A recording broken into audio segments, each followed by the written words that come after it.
Hello everyone, welcome to Brahmi Academy. Brahmi Academy के online platform पर आप सभी का बहुत बहुत स्वागत है। दोस्तों, ब्राह्मी एकेडमी आपके लिए लेकर आया है मध्य प्रदेश असिस्टेंट प्रोफेसर यानी एमपी असिस्टेंट प्रोफेसर या सहायक प्राध्यापक, जो भी आप बोलें, उसका स्पेशल कोर्स। हम ये कोर्स लॉन्च कर रहे हैं आप लोगों के लिए अपने ऑनलाइन प्लेटफॉर्म पर। इसके अंतर्गत आपको पूरी तैयारी असिस्टेंट प्रोफेसर की इस प्लेटफॉर्म से करवाई जाएगी। जैसा कि आप जानते ही हैं कि आपके एग्जाम का जो फॉर्मेट है, इसमें 2 पेपर आपके होते हैं। जो पेपर 1 है, फर्स्ट पेपर है, वो जनरल नेचर का होता है, जिसमें एमपी, आईसीटी, करंट अफेयर्स वाले पोर्शंस रहते हैं। तो जो पहला पेपर है, जिसमें ये तमाम पोर्शंस हैं, ये आपके साथ डील करेंगी मधु मैम, जो कि इन तमाम सब्जेक्ट्स की एक्सपर्ट हैं। और जो दूसरा पेपर होता है, पेपर सेकंड जिसको हम बोलते हैं, वो पेपर सेकंड होता है आपके स्पेसिफिक सब्जेक्ट का, स्पेशल सब्जेक्ट का, यानी विशेष विषय का। उस विशेष विषय को आपके साथ उस पर्टिकुलर विषय के विशेषज्ञ टीचर जो हैं, वो डील करेंगे। हर सब्जेक्ट को उस पर्टिकुलर सब्जेक्ट के एक्सपर्ट टीचर, विशेषज्ञ जो हैं सब्जेक्ट के, वो आपको पढ़ाएंगे। ज्योग्राफी वाले ज्योग्राफी पढ़ाएंगे और सोशियोलॉजी वाले सोशियोलॉजी पढ़ाएंगे। मेरा जो सब्जेक्ट है पेपर 2 में, वो है हिस्ट्री। तो मैं आपको पेपर 2 के लिए हिस्ट्री का पूरा पोर्शन तैयार करवाऊंगा इस प्लेटफॉर्म से। और आज से लेकर के जब तक हमारा सिलेबस पूरा नहीं हो जाता, मैं आपके साथ बना रहूंगा और पेपर 2 के हिस्ट्री को हम एकदम शानदार तरीके से, बढ़िया तरीके से कवर करेंगे। एक और बात मैं आपको बता देता हूं कि ये जो मेरी क्लासेस रहेंगी, ये बाइलिंगुअल फॉर्मेट में रहेंगी, यानी कि इसमें हिंदी और इंग्लिश दोनों लैंग्वेजेस को हम साथ में लेके चलेंगे, ताकि आपको अपनी सुविधा के अनुसार चीजों को डील करने में मदद मिले। एक और बात मैं आपको बता देता हूं कि हम जब भी पढ़ते हैं, तो हमको भले ही हमारा मीडियम हिंदी हो, लेकिन हमें थोड़ा सा अंग्रेजी टर्मिनोलॉजी पता होना जरूरी होता है।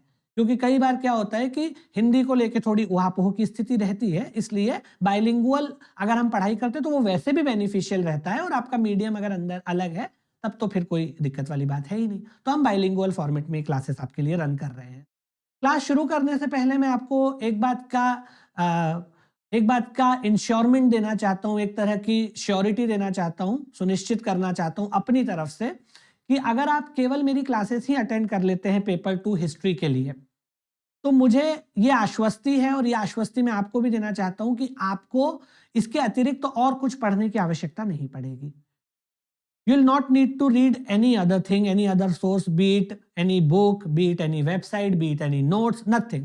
आपको कुछ भी पढ़ने की जरूरत नहीं पड़ेगी। केवल आप क्लासेस ही अटेंड कर लीजिए पूरी सिंसियरिटी के साथ, पूरी गंभीरता के साथ और पूरे डेडिकेशन के साथ, समर्पण के साथ। तो आपका उससे काम हो जाएगा, उसके बाहर पेपर नहीं आएगा, आप उसको क्वालिफाई कर लेंगे। क्योंकि we shall leave no stone unturned to get you passed in the examination. हम कोई कोर कसर, कोई कभी कोताही, कोई किसी भी तरह की हल्की सी भी कोताही छोड़ेंगे नहीं। हमको पूरे तरीके से चीजों को लेकर चलना है, पूरी समग्रता में एग्जाम को फोकस करते हुए, एग्जाम ओरिएंटेड मैनर में चीजों को लेकर के चलना है। अब क्योंकि आज की पहली ही हमारी क्लास है, पहली बार मैं आपसे मुखातिब हो रहा हूं, तो हम आज के इस कक्षा में कोई टॉपिक ना पढ़ के सिलेबस का डिस्कशन हल्का सा करेंगे, पाठ्यक्रम के बारे में समझ विकसित करेंगे। देखिए, किसी भी एग्जाम को क्वालिफाई करने के लिए आपको पहले उसके पाठ्यक्रम की समझ होना बहुत जरूरी है, उसके सिलेबस का नॉलेज होना बहुत जरूरी है। क्योंकि मंजिल पर पहुंचने के लिए ये रिक्विजिट है, प्री रिक्विजिट है, पहले से इस बात का होना जरूरी है कि आपको रास्ते का पता हो। अगर आपको रास्ते का नहीं पता है, तो या तो आप मंजिल तक पहुंच ही नहीं पाएंगे, और यदि पहुंचेंगे भी तो बहुत भटकते हुए, बहुत रास्ता भटकाव होते हुए और इधर उधर ठोकरे खाते हुए पहुंचेंगे, जो कि कठिन हो जाएगा आपके लिए भी। तो क्यों ना हम जब तैयारी के शुरुआती चरण में है, वहीं से पहले अपना मार्ग सुनिश्चित कर लें कि हमें किस रास्ते पर जाना है, कैसे जाना है। ठीक है, तभी हम मंजिल पर आसानी से, कम मुश्किलों के साथ, कम ठोकरों के साथ, कम भटकाव के साथ पहुंच पाएंगे, आसानी से पहुंच पाएंगे। और ये काम होता है सिलेबस का। जैसे मंजिल के लिए रास्ता होता है, वैसे ही एग्जाम क्वालिफाई करने के लिए आपका सिलेबस होता है। तो आज के इस सेशन में मैं आपसे पाठ्यक्रम के बारे में, यानी कि सिलेबस की चर्चा करूंगा, और साथ ही साथ उस सिलेबस को हमको कैसे कंप्लीट करना है, हमारी क्या अप्रोच रहेगी, क्या हमारा वे ऑफ स्टडी रहेगा, क्या पढ़ने का तरीका रहेगा, वो तमाम चीजें आज हम डिस्कस करेंगे। तो आप बने रहिए इसी तरीके से मेरे साथ। देखिए, सबसे पहले हम बात करते हैं एग्जाम के पैटर्न की, कि एग्जाम का जो स्कीम ऑफ एग्जाम है, यानी परीक्षा का जो प्रारूप है, उसके बारे में बात करते हैं। मैं ये मान के चल रहा हूं कि आप लोग, क्योंकि असिस्टेंट प्रोफेसर की तैयारी कर ही रहे हैं तो आप परीक्षा के फॉर्मेट से अवगत होंगे ही, लेकिन मैं फिर भी शॉर्ट में आपको 5 मिनट में डील कर देता हूं कि परीक्षा का फॉर्मेट क्या है, योजना जिसको बोलते हैं, प्लानिंग या स्कीम, जो भी बोलो, स्कीम ऑफ एग्जाम या फॉर्मेट ऑफ एग्जाम या प्लानिंग ऑफ एग्जाम, व्हाटएवर। आप जानते ही हैं कि ये जो आपकी मध्य प्रदेश लोक सेवा आयोग द्वारा जो असिस्टेंट प्रोफेसर की एग्जाम होती है, सबसे पहले तो अभी एग्जाम जून में होने वाली है। सबसे महत्वपूर्ण बात यही है कि जैसे अर्जुन को मछली की आंख दिखाई दे रही थी, आपको असिस्टेंट प्रोफेसर की डेट दिखाई देना चाहिए एग्जाम की। इसके अलावा और कोई चीज दिखना भी नहीं चाहिए, दिमाग में आना भी नहीं चाहिए। फिलहाल आपको पूरे तरीके से, जैसे चित्त से एकाग्रता बोलते हैं जिसको, चित्त की एकाग्रता पूरे तरीके से आपकी काय पे होनी चाहिए, एग्जाम की डेट पे होनी चाहिए कि हमको एग्जाम देनी है और उसको देनी नहीं है, क्वालिफाई करना है, एनी हाउ क्वालिफाई करना है, चाहे कुछ भी हो जाए, हमको तो असिस्टेंट प्रोफेसर बनना ही बनना है। तो जून में आपकी एग्जाम होने वाली है। अगर आपकी एग्जाम जून में होने वाली है तो हम ये मान के चल रहे हैं कि आपके पास पर्याप्त समय है। अभी जो है, अगर आप अभी से भी तैयारी शुरू कर देते हैं तो ये आपके पास कोई कम समय नहीं है, पर्याप्त समय है। इतना समय है कि आप आसानी से एग्जाम क्वालिफाई कर सकते हैं अगर आप आज तैयारी शुरू करते हैं तो। अगर 2 महीने 3 महीने बाद तैयारी शुरू करोगे तो फिर आपको समस्या आएगी, क्योंकि फिर एग्जाम के लिए समय कम बचेगा। लेकिन अगर आज कोई एक कैंडिडेट पढ़ना शुरू करता है तो उसके लिए टाइम कंस्ट्रेंट नहीं है, उसके लिए समय बाधा नहीं है, समय पर्याप्त है। ठीक है, तो अब हम 1 जून मतलब जून की तारीख को ध्यान में रखते हुए शुरू करते हैं कि हमको क्या क्या एग्जाम में पढ़ना है, क्या हमारा फॉर्मेटिंग है। देखिए, आपको पता है कि 2 पेपर होते हैं, फर्स्ट पेपर और सेकंड पेपर। रिटर्न में आपके 2 पेपर होते हैं, फर्स्ट पेपर और सेकंड पेपर। फर्स्ट पेपर जो है वो आपका 200 नंबर का होता है। इसके अंदर 50 प्रश्न आते हैं, 50 प्रश्न आते हैं। हर प्रश्न जो है वो 4 नंबर का यानी 4 अंकों का रहता है और इस तरह से ये 200 अंकों का आपका पहला पेपर बनता है। ठीक है, ये जो 50 प्रश्न रहेंगे ऑब्जेक्टिव रहेंगे। ऑब्जेक्टिव मतलब बहुविकल्पीय प्रश्न, जिसमें आपको एक प्रश्न के 4 ऑप्शंस दिए जाएंगे और सही ऑप्शन का आपको चयन करना है। तो ऐसे 50 प्रश्न रहेंगे, एक प्रश्न 4 अंक का, तो टोटल 200 अंकों का आपका पहला पेपर होगा। पहले पेपर में आपसे क्या क्या पूछा जाएगा? एमपी, करंट अफेयर्स और आईसीटी, यानी मध्य प्रदेश का सामान्य ज्ञान, जिसमें मध्य प्रदेश का इतिहास, भूगोल, संस्कृति, ट्राइबल्स वगैरह सब आ गया, तभी कुछ आ गया उसमें एमपी का। उसके बाद करंट अफेयर्स और आईसीटी यानी इंफॉर्मेशन कंप्यूटर टेक्नोलॉजी एटसेट्रा, ये आपके साथ मधु मैम डील करेंगी। 200 नंबर का ये होगा। इसके लिए आपको 1 घंटे का समय मिलेगा, क्योंकि 50 ही प्रश्न है, 50 प्रश्न के लिए 1 घंटा पर्याप्त है। इसके बाद आपका सेकंड पेपर होगा, द्वितीय प्रश्न पत्र। ये जो द्वितीय प्रश्न पत्र है ये आपका स्पेशल सब्जेक्ट का होता है। पहला पेपर जनरल नेचर का है, सामान्य जनरलिस्टिक नेचर का, लेकिन जो सेकंड पेपर है वो आपका स्पेशल सब्जेक्ट का रहेगा, विषय विशेष का रहता है। इसमें जो भी आपका स्पेशल सब्जेक्ट है उसको आप ऑप्ट करोगे और वो आपका पेपर 2 के अंतर्गत होगा। ये जो संबंधित विषय यानी विषय विशेष है या विषय स्पेशल सब्जेक्ट है, ये होगा आपका पेपर 600 नंबर का, 600 मार्क्स का। इसमें आपसे प्रश्न पूछे जाएंगे 150, 150 प्रश्न। हर प्रश्न 4 अंक का रहेगा। इस तरह से ये आपका 600 मार्क्स का बनेगा। तो पेपर सेकंड में कितने क्वेश्चन रहेंगे? 150, 150 क्वेश्चन। एक क्वेश्चन 4 नंबर का। इस तरह से 600 नंबर का पेपर 2 बनेगा, जो आपका स्पेशल सब्जेक्ट का रहेगा, जिसका जो सब्जेक्ट है वो। इसको हल करने के लिए यानी सेकंड पेपर को हल करने के लिए आपको 3 घंटे का समय दिया जाएगा, क्योंकि 150 प्रश्न है। 50 प्रश्न के लिए 1 घंटा, 150 प्रश्न के लिए 3 घंटे का समय रहेगा। ये भी ऑब्जेक्टिव क्वेश्चंस होते हैं। हर प्रश्न के 4 ऑप्शन रहेंगे, सही उत्तर का आपको चयन करना रहेगा। ठीक है, इस तरह से आपका जो रिटर्न एग्जाम है वो टोटल बन जाएगा 800 नंबर का। 200 नंबर का पेपर 1 और 600 नंबर का पेपर 2। 200 नंबर का पेपर 1 और 600 नंबर का पेपर 2, टोटल 800 नंबर का आपका बन जाएगा रिटर्न एग्जाम। रिटर्न मतलब जो आपका लिखित परीक्षा होगी वो। तो लिखित परीक्षा हो जाएगी 800 नंबर की। और कितने प्रश्न रहेंगे? टोटल 200, 50 पहले में, 150 दूसरे में। जब आप रिटर्न एग्जाम क्वालिफाई कर लेते हैं, मान लीजिए कि आपने लिखित परीक्षा पास कर ली, तो फिर आपको साक्षात्कार के लिए आयोग द्वारा बुलाया जाएगा और फिर आपको साक्षात्कार देने जाना है। साक्षात्कार आपका होगा 100 नंबर का। 100 नंबर का आपका साक्षात्कार होगा। और मान लीजिए कि आप रिटर्न और इंटरव्यू दोनों मिला करके आपके नंबर इतने होते हैं कि आप क्वालिफाई कर जाएं, तो फिर आप जो है एग्जाम क्वालिफाई कर लेंगे और असिस्टेंट प्रोफेसर बन जाएंगे। ऐसा नहीं कि इंटरव्यू से आपका कोई मतलब वो है कि इंटरव्यू अलग से, पूरा ही आपका कट ऑफ तो पूरे से ही बनेगा ना, 800 नंबर वो और 100 नंबर ये। इस तरीके से आपका अगर आप क्वालिफाई करते हैं दोनों मिला करके तो आपको असिस्टेंट प्रोफेसर बना दिया जाएगा आयोग के द्वारा। ठीक है, तो ये हमारा परीक्षा की योजना हो गई। अब हम डिस्कस करते हैं सिलेबस। जैसे कि मैंने आपको बताया कि मैं आपके साथ डिस्कस करूंगा संबंधित विषय वाला पोर्शन, यानी कि पेपर 2। तो पेपर 2 में आपके साथ डिस्कस करूंगा। इस पेपर 2 में जो मेरा सब्जेक्ट है वो है हिस्ट्री, इतिहास। तो मैं आपको इतिहास पढ़ाने वाला हूं। अब इतिहास का थोड़ा सिलेबस देखते हैं। देखिए पाठ्यक्रम बहुत बड़ा है, लेकिन इतना बड़ा भी नहीं है कि हम कंप्लीट ना कर पाए। बड़ा तो है, ये नहीं हम बोलेंगे कि भाई बहुत छोटा है, ऐसा नहीं है, सिलेबस तो बड़ा है ही। लेकिन हाँ, इतना बड़ा नहीं है कि हम इसको कंप्लीट ना कर पाए। हमारे पास पर्याप्त समय है और मेरा तो ये कोशिश रहेगी मैं आपको अप्रैल तक जो है सिलेबस बहुत अच्छे तरीके से कंप्लीट करवा दूं। हमारा टारगेट ही है कि हम 15 अप्रैल तक आपको सिलेबस जो है करवा दें, ताकि बाकी जो समय है वो हमको रिविजन के लिए मिले। ठीक है, तो शुरू करते हैं। अब ये जो सिलेबस है कई यूनिट्स में बटा हुआ है, तो हम इसको यूनिट वाइज देखते जाते हैं कि पहली यूनिट में क्या है, दूसरी यूनिट में क्या है, तीसरी यूनिट में क्या है, यूनिट वाइज देखते जाते हैं। एक बात याद रखिए कि इसमें जो शुरुआती यूनिट्स हैं, जैसे यूनिट 1 है, इसमें वो हिस्ट्री के इवेंट्स वगैरह नहीं है, जहां से घटनाएं व्यक्तित्व शुरू होते हैं वो नहीं है। इसमें इतिहास से जुड़ी थ्योरेटिकल बातें हैं, संकल्पनाएं, विचार, सिद्धांतिकी, है ना, थ्योरेटिकल जो पोर्शन होता है हिस्ट्री का वो है इसमें। तो इकाई 1 जो है वो इतिहास और इतिहास लेखन से संबंधित है, जैसे कि आपको दिख ही रहा है। इकाई 1 का संबंध काय के साथ है? इतिहास एवं इतिहास लेखन। हिस्टीरियोग्राफी एंड हिस्ट्री राइटिंग बोलते हैं इसको इंग्लिश में। इंग्लिश में क्या बोलते हैं? Historiography and history writing. Historiography and history writing. Historiography और हिस्ट्री राइटिंग का मतलब होता है कि इसमें कोई इतिहास से संबंधित घटनाएं या व्यक्तित्व नहीं आएंगे, कोई पर्सनैलिटीज या इवेंट्स नहीं आएंगे। इतिहास लिखने की जो परंपरा है उसमें क्या क्या चीजें, क्या अवधारणाएं हैं, क्या संकल्पनाएं हैं, वो सब चीजें इसमें आएंगी। थ्योरेटिकल पोर्शन क्या क्या है? पहला, इतिहास क्या है, व्हाट इज हिस्ट्री, पहली चीज कि इतिहास किसे इतिहास बोलते हैं। फिर इतिहास की व्युत्पत्ति, यानी इतिहास लिखने की शुरुआत कैसे हुई, ओरिजिन कैसे हुआ इतिहास का। इतिहास का अर्थ, इतिहास किसे कहते हैं, और परिभाषा, विभिन्न परिभाषा। कई विचारकों ने, इतिहासकारों ने, विद्वानों ने अनेक परिभाषाएं दी। मैं आपको यहाँ पे 30-40 परिभाषाएं बताऊंगा, ठीक है, और उसी से प्रश्न भी आते हैं।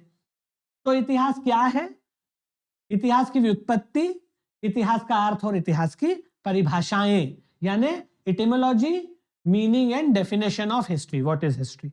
डेफिनेशन बहुत सारी देखेंगे अलग अलग विद्वानों के द्वारा कि कहां से हिस्ट्री की शुरुआत हुई, इसका मतलब क्या होता है, अलग अलग डेफिनेशन। दूसरा टॉपिक क्या है? इतिहास की प्रकृति एवं स्वरूप। इतिहास की क्या प्रकृति है, इसका स्वरूप कैसा है। क्या इतिहास एक विज्ञान है? यदि हाँ है तो क्यों इसको विज्ञान बोलेंगे। इतिहास एक कला है क्या? अगर कला है तो क्यों इसको कला बोल रहे हैं। इतिहास एक दर्शन है? अगर ये दर्शन है तो क्यों इसको दर्शन बोल रहे हैं।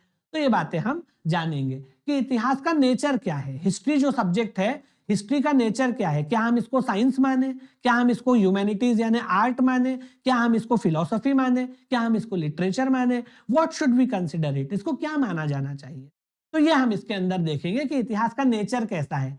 ये साइंस की तरह का नेचर है, आर्ट की तरह का नेचर है, क्या मानेंगे इसको। और अगर हम साइंस मान रहे हैं तो क्यों, आर्ट मान रहे हैं तो क्यों, फिलॉसफी मान रहे हैं तो क्यों, ये सब इसमें देखेंगे। बहुत विस्तार में पढ़ेंगे, शानदार तरीके से, मतलब आपको पढ़ के मजा आएगा। इतिहास जो है, मेरा ये बिल्कुल अभिमत नहीं है इस बात के पक्ष में कि इतिहास बोरिंग विषय है। मैं बिल्कुल ऐसा नहीं मानता। कोई भी विषय बोरिंग नहीं होता, पढ़ने का तरीका बोरिंग या इंटरेस्टिंग होता है। आप किसी भी विषय को अगर रोचक ढंग से पढ़ें या पढ़ाएं, रुचिकर ढंग से पढ़ें या पढ़ाएं, तो वो दुनिया का सबसे मतलब दिलचस्प काम बन जाता है।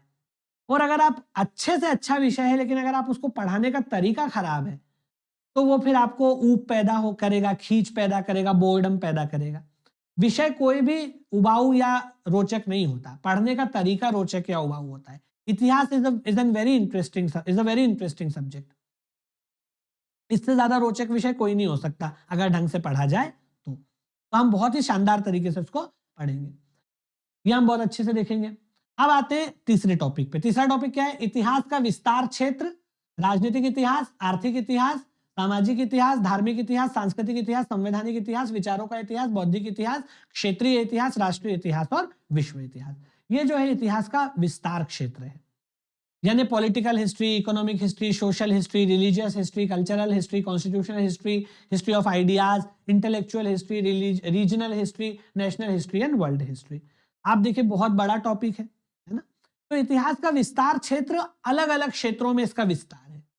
भाई राजनीति का अपना इतिहास है, अर्थशास्त्र का अपना इतिहास है, किस जमाने में लोग क्या कर रहे थे, है ना, कौन सा राजा हुआ, उसने क्या क्या काम किए, राजनीतिक इतिहास है। उस समय लोगों के जीवन में आर्थिक स्तर क्या था, लोग खेती करते थे, पशुपालन करते थे, उद्योग धंधे थे, इंडस्ट्री थी, क्या था, तो वो आर्थिक इतिहास है।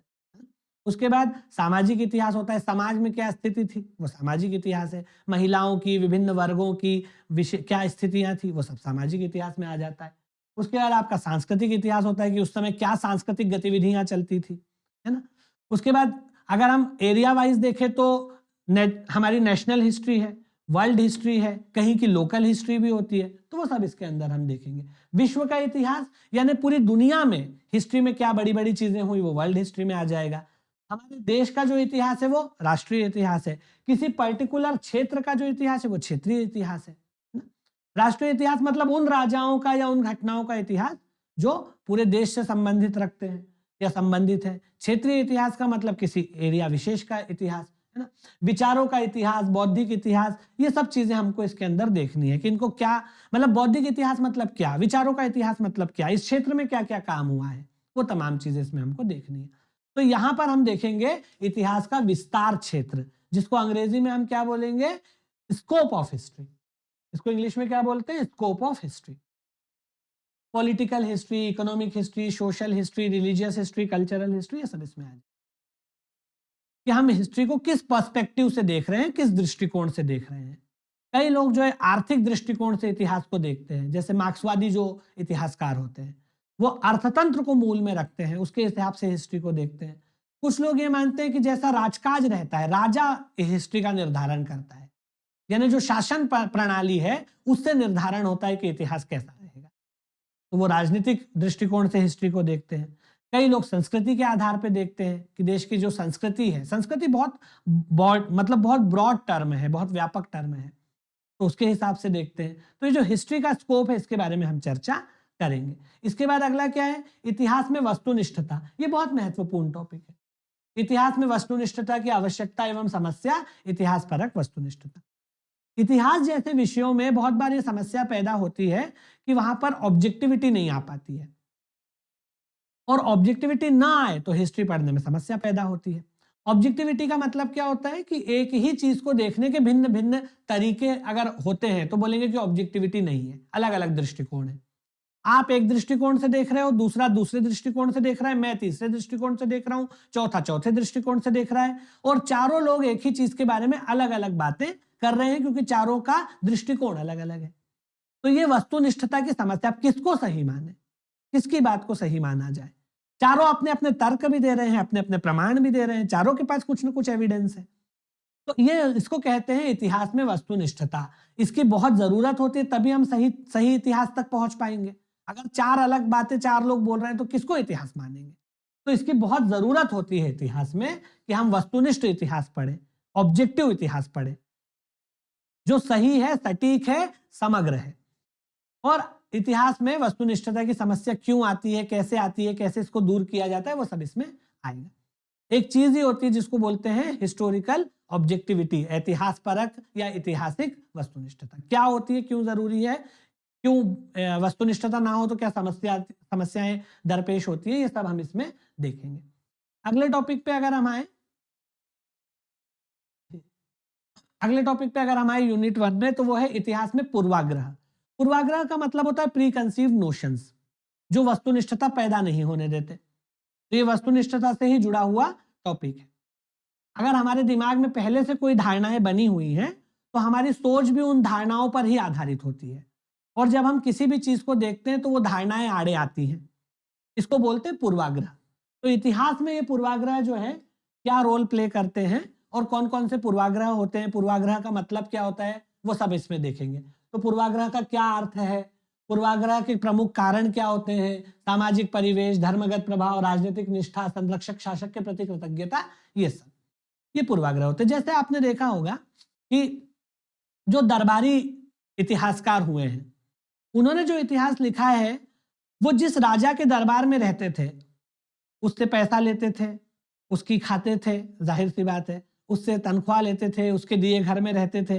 अब वो जो इतिहास लिखेंगे राजा के बारे में तो जाहिर सी बात है कि वो बहुत ज्यादा आलोचना नहीं कर पाएंगे क्योंकि वो उसके प्रश्रय में रह रहे हैं। ठीक है, कई बार धार्मिक हमारे दिमाग में रूढ़ियां होती हैं। अगर मैं किसी पर्टिकुलर धर्म को बिलोंग करता हूं तो अगर दूसरे धर्म का शासक है तो वो कितना भी अच्छा हो, मेरे दिमाग में पूर्वाग्रह बना हुआ है कि ये इस धर्म का है तो अच्छा नहीं करेगा, बुरा ही करेगा, ये पूर्वाग्रह है। तो ये पूर्वाग्रह कई तरह के हो सकते हैं। लिंग आधारित हो सकता है कि अगर कोई पुरुष है तो वो स्त्री के बारे में सोचेगा कि क्या कर पाएगी, ये क्या ड्राइविंग कर पाएगी, तो ड्राइव कर ही नहीं सकती। कहीं पर भी आप रोड पे जा रहे होते हैं तो अक्सर देखने को मिलता है कि लड़की गाड़ी चला रही तो लोग कमेंट पास करेंगे ही, उस पर जोक बनाएंगे ही, क्योंकि उनके दिमाग में पूर्वाग्रह है।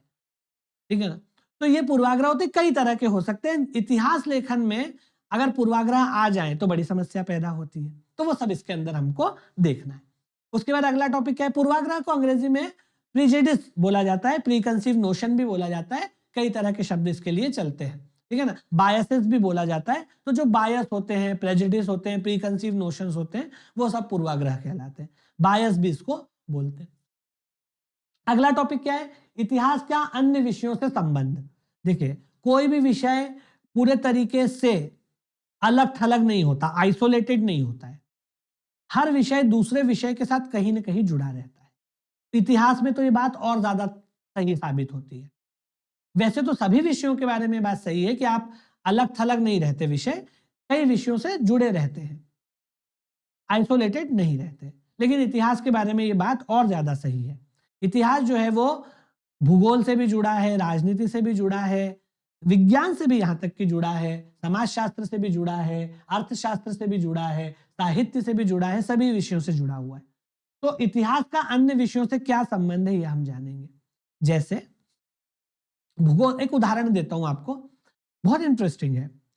अगर मान लो कि भारत जो हमारा देश है, अगर मान लो कि यहां पर इतनी उत्तर भारत के क्षेत्र में इतनी सारी नदियां ना होती, जो सदावाहिनी नदियां हैं, पेरिनियल रिवर्स है, साल भर उनमें पानी रहता है, इतनी अच्छी जलवायु ना होती, इतनी सारी सदावाहिनी नदियां ना होती, इतनी उपजाऊ भूमि ना होती, उत्तर का विशाल मैदान ना होता, तो क्या यहाँ सभ्यताएं पनपती, शुरुआती सभ्यताएं? क्या यहाँ बाहर से लोग आकर के बसते? क्या वो इतिहास बनता जो बना? नहीं बन पाता। क्यों? लोग रेतीले क्षेत्रों में तो नहीं बसे, जाके पहाड़ी क्षेत्रों में तो नहीं बसे, दुर्गम इलाकों में तो नहीं बसे, द्वीपों पे, आइलैंड्स पे जाकर के नहीं बसे। वहां कोई इतिहास पुराना आपको उस रूप में नहीं मिलेगा जैसे भारत में है, क्योंकि यहाँ का भूगोल और जलवायु उपयुक्त थी, इसीलिए यहाँ सभ्यताएं पनपी। नदियां थी, उपजाऊ भूमि थी, जलवायु अच्छी थी, तो यहाँ सभ्यताएं। तो भूगोल से इतिहास का बड़ा गहरा संबंध है। राजनीति से संबंध है, जैसा राजा होगा, जैसा शासक होगा, उसी दिशा में इतिहास जाएगा। ठीक है, समाजशास्त्र से इसका संबंध है। तो ये जो इतिहास है इसका हर विषय से, इवन विज्ञान से, आज हम इतिहास के बारे में जो कुछ जानते हैं वैज्ञानिक तकनीकों से जानते हैं। अगर कार्बन 14 की विधि ना आई होती तो क्या हम वस्तुओं की उम्र ज्ञात कर पाते कि कितनी पुरानी चीजें हैं? तो ये सब चीजें बहुत महत्व की हैं। तो इतिहास का विभिन्न विषयों से संबंध भी हम जानेंगे। उसके बाद अगला क्या है? इतिहास में अनुसंधान। अनुसंधान का क्या अर्थ होता है? अनुसंधान के प्राथमिक और द्वितीयक यानी गौण स्रोत कौन कौन से हैं? तथ्यों का संकलन एवं चयन कैसे किया जाता है, करना चाहिए, साक्ष्य और उसका अनुप्रयोग। इतिहास हवा में नहीं होता। मैंने कुछ बोल दिया तो आप उसको मानोगे नहीं जब तक मैं प्रमाण ना दूं।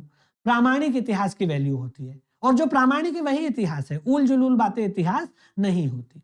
और प्रामाणिक इतिहास कैसे बनता है? एक्सपेरिमेंट से, रिसर्च से, एनालिसिस से, अनुप्रयोगों के द्वारा, अनुसंधानों के द्वारा।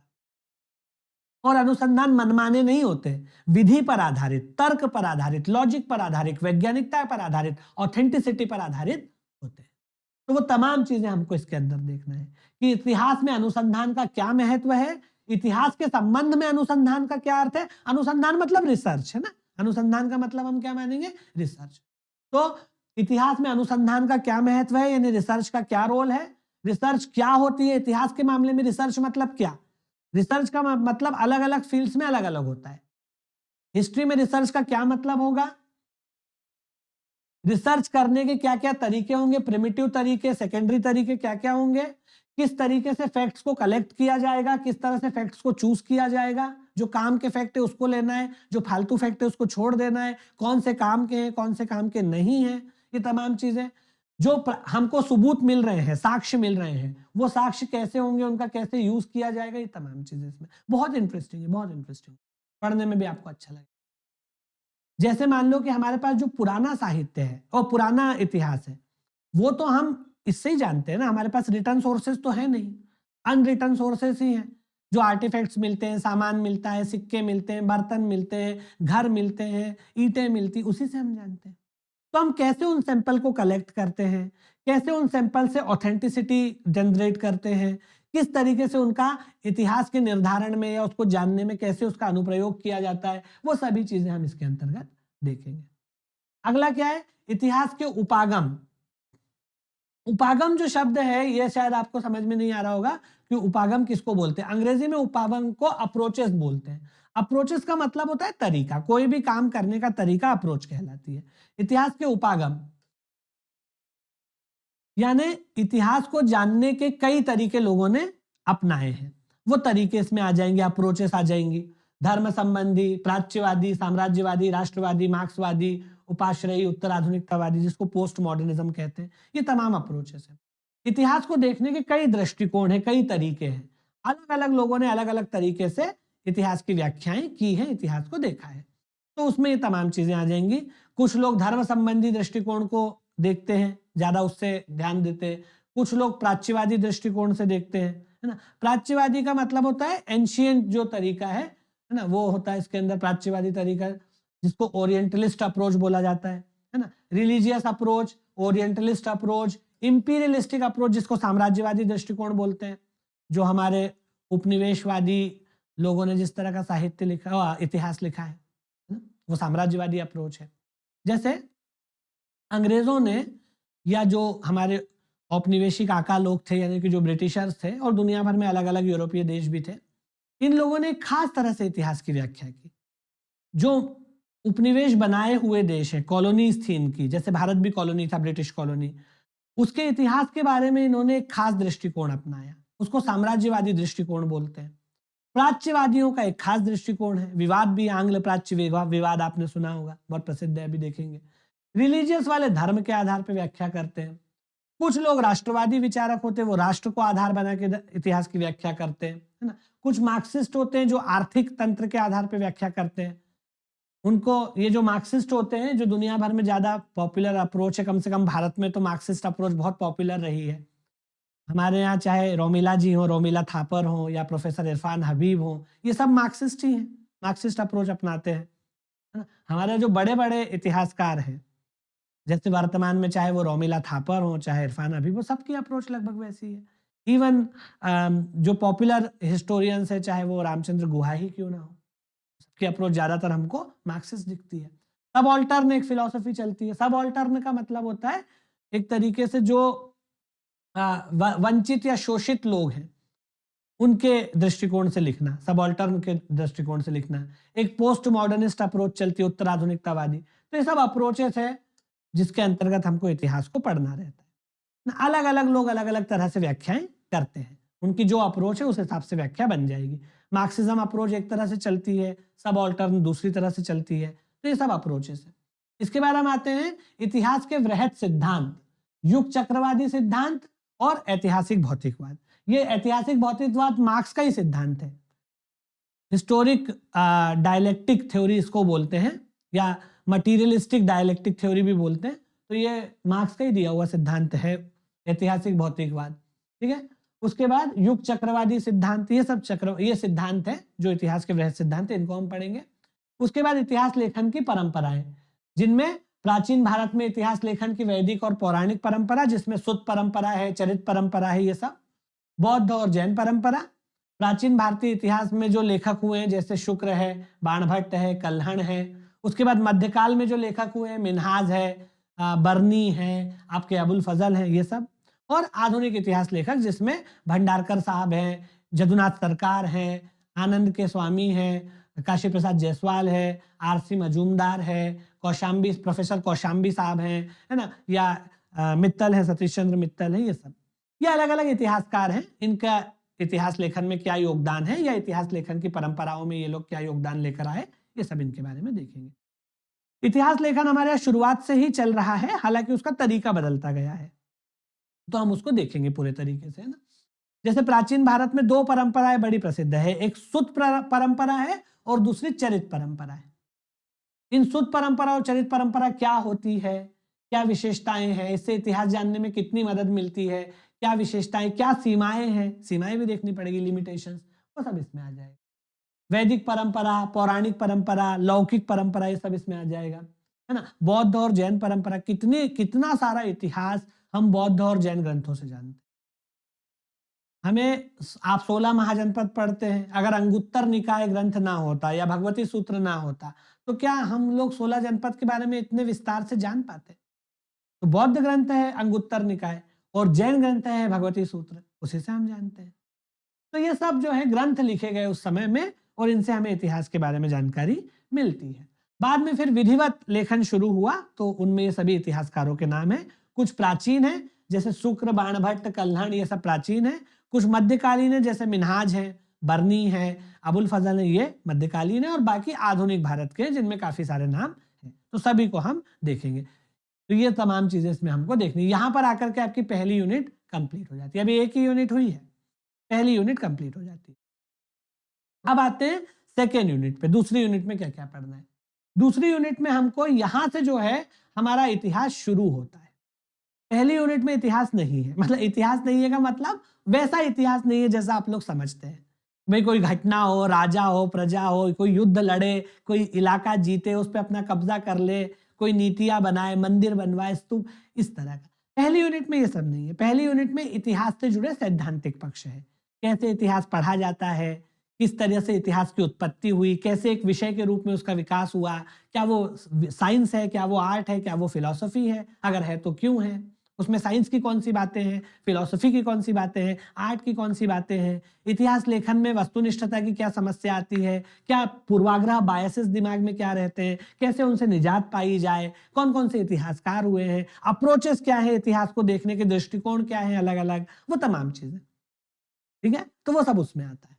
इकाई 2 जो है वो आती है हमारी प्राचीन भारतीय इतिहास। यहां से हिस्ट्री शुरू होती है।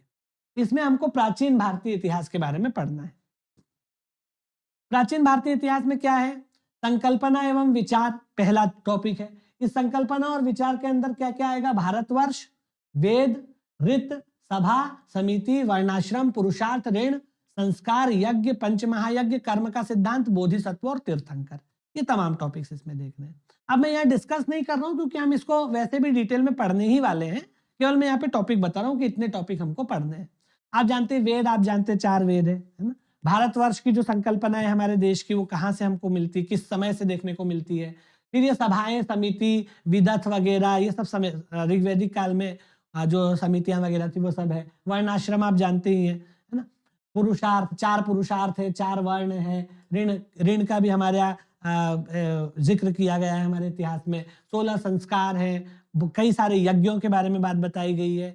राजसूय यज्ञ है, अश्वमेध यज्ञ है, ये तमाम चीजें तो सब इसके अंदर आएगी। कर्म का क्या सिद्धांत है, इसको कर्म का अकाट्य सिद्धांत बोलते हैं। बोधिसत्व की अवधारणा, तीर्थंकर की अवधारणा। बोधिसत्व की अवधारणा जो है बुद्ध धर्म में है, तीर्थंकरों की अवधारणा जैनिज्म में, ये सब चीज।